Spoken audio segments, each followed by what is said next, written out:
Saudi में motorcycle ambulance शुरू।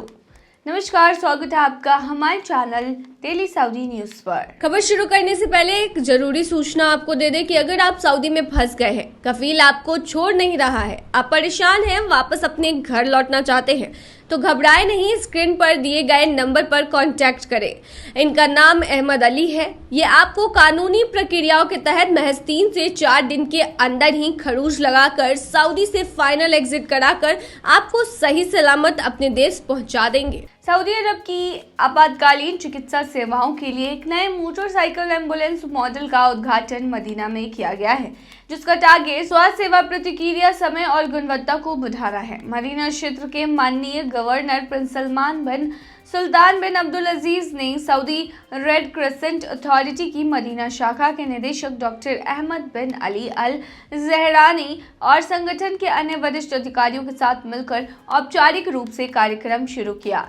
नया कार्यक्रम यह सुनिश्चित करता है कि चिकित्सा पेशेवर मदीना को अपेक्षित भौगोलिक क्षेत्रों में विभाजित करके आपात स्थितियों में तेजी से प्रतिक्रिया दे, विशेष रूप से घनी आबादी वाले या भारी यातायात वाले क्षेत्रों में। इससे आपातकालीन सेवाओं की प्रभावशीलता में सुधार होगा। आपातकालीन चिकित्सा सेवाओं की बढ़ती मांग के प्रबंधन में नए मॉडल की सफलता के एक अतिरिक्त संकेत के रूप में डॉक्टर अल जहरानी ने इस बात पर प्रकाश डाला है। उन्होंने कहा कि शाखा ने 2024 के लिए अपने प्रतिक्रिया समय लक्ष्यों को 11% से पार कर लिया है।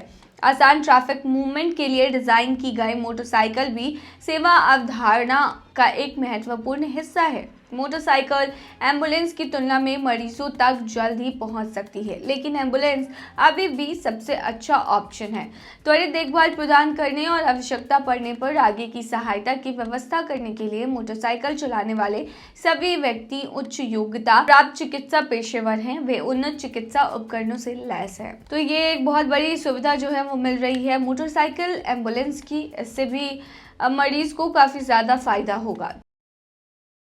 सऊदी अरब में विजिट वीजा एक्सटेंशन के नए नियम। सऊदी अरब में रहने वाले उन लोगों के लिए खुशखबरी है जो अपनी फैमिली को विजिट वीजा पर बुलाते हैं। पहले विजिट वीजा को एक्सटेंड करने के लिए लोगों को हर महीने बॉर्डर क्रॉस करना पड़ता था, अक्सर जॉर्डन या बहरीन जाना पड़ता था, लेकिन अब सऊदी जवाजात ने ये प्रक्रिया आसान बना दी है। अब वीज़ा एक्सटेंड करने के लिए सऊदी अरब से बाहर जाने की बिल्कुल ज़रूरत नहीं है।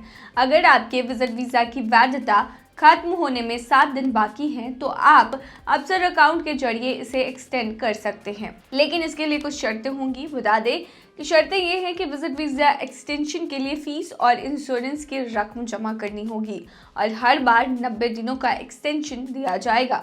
नई प्रक्रिया लागू होने के बाद शुरू में कुछ तकनीकी समस्या आई हैं। बता दें कुछ लोगों का वीज़ा एक्सटेंड भी नहीं हो रहा था। कुछ मामलों में कम समय का एक्सटेंशन दिया गया है। अब सिस्टम पूरी तरह से अपडेटेड हो चुका है, लोगों को बेहतर अनुभव मिल रहा है और सकारात्मक प्रतिक्रियाएं भी सामने आ रही हैं। इस नई प्रक्रिया का लाभ लेने के लिए आपको कुछ बातों को अपने ध्यान में रखना होगा। देखिए, वीज़ा धारक को सऊदी अरब में ही रहना चाहिए और उनके पास वैलिड पासपोर्ट होना बहुत ज़रूरी हो जाता है। वीज़ा धारक के नाम पर कोई ट्रैफिक वायलेशन पेंडिंग नहीं होना चाहिए। सऊदी अरब ने विजिट वीज़ा एक्सटेंशन को पहले से ज़्यादा आसान और सुविधाजनक बना दिया है। अब अफसर अकाउंट के जरिए ऑनलाइन फीस जमा करके आप 90 दिनों का एक्सटेंशन पा सकते हैं। यह बदलाव उन परिवारों के लिए राहत लेकर आया है जो अपने प्रियजनों को विजिट वीज़ा पर बुलाते हैं। तो काफ़ी ज़्यादा फ़ायदा होने वाला है, विशेषकर ऐसे लोगों को जो कि सऊदी अरब में फैमिली को विजिट वीज़ा पर बुलाते हैं, या फिर जो लोग खुद विजिट वीज़ा पर है वो एक्सटेंशन करा सकते हैं विजिट वीज़ा का, और अब ये कराना काफ़ी ज़्यादा आसान हो गया है। तो ये थी तमाम जानकारी। बने रहिए ऐसी तमाम खबरों के लिए डेली सऊदी न्यूज़ पर। अब सुकून से कर पाएंगे इबादत। उम्रा के लिए आए लोगों के लिए आई है खुशखबरी। देखिए, मक्का में उम्रा करने आने वाले श्रद्धालुओं की सहूलियत के लिए सऊदी अरब सरकार ने कई सुविधाएं शुरू की हैं। इन्हीं सुविधाओं के मद्देनजर पवित्र शहर मक्का में अब उम्रा करने वालों को मुफ्त बैग स्टोरेज की सेवा भी दी जा रही है, जिसमें वे अपना सामान सुरक्षित रखकर सुकून से इबादत कर सके। यह सेवा ग्रैंड मस्जिद के करीब 2 खास जगहों पर मुहैया कराई गई है। एक स्टोरेज पॉइंट मस्जिद के पूर्वी हिस्से में मक्का लाइब्रेरी के पास है, जबकि दूसरा पश्चिमी हिस्से में गेट नंबर 64 के करीब बनाया गया है। अरब न्यूज के मुताबिक इस सुविधा का इस्तेमाल करने के लिए उम्रा यात्रियों को नुशुक ऐप के जरिए अपना परमिट दिखाना जरूरी होगा। बैग स्टोरेज में केवल बैग रखने जा सकते हैं, जबकि ढीले सामान, कीमती चीजें, खाना और दवाइयां रखने की इजाजत नहीं है। हर बैग का वजन जो है वो 7 किलोग्राम से ज्यादा नहीं होना चाहिए और इसे अधिकतम 4 घंटे तक स्टोर किया जा सकता है। बैग वापस लेने के लिए यात्रियों को अपना क्लेम टिकट दिखाना होगा। सऊदी प्रेस एजेंसी के मुताबिक फिलहाल यह सुविधा सीमित स्थानों पर उपलब्ध है, लेकिन भविष्य में इसे ग्रैंड मस्जिद के आसपास के सभी इलाकों तक बढ़ाने की योजना है। इसका मकसद उम्रा के दौरान श्रद्धालुओं को बेहतर अनुभव देना और उनके सफर को और आरामदायक बनाना है। सऊदी सरकार ने उम्रा यात्रियों के लिए कई दूसरी सेवाएं भी शुरू की हैं, जिनमें नुशुक ऐप के जरिए परमिट लेने और मस्जिद की जानकारी हासिल करने की सहूलियत, गाइडेंस के लिए वॉलंटियर की तैनाती और साफ सफाई और सुरक्षा के पुख्ता इंतजाम शामिल हैं। श्रद्धालुओं से अपील की गई है कि वे इस सुविधा का इस्तेमाल करते वक्त तय नियमों का पालन करें और अपना सामान रखने से पहले नुशुक ऐप पर अपनी जानकारी अपडेटेड रखें।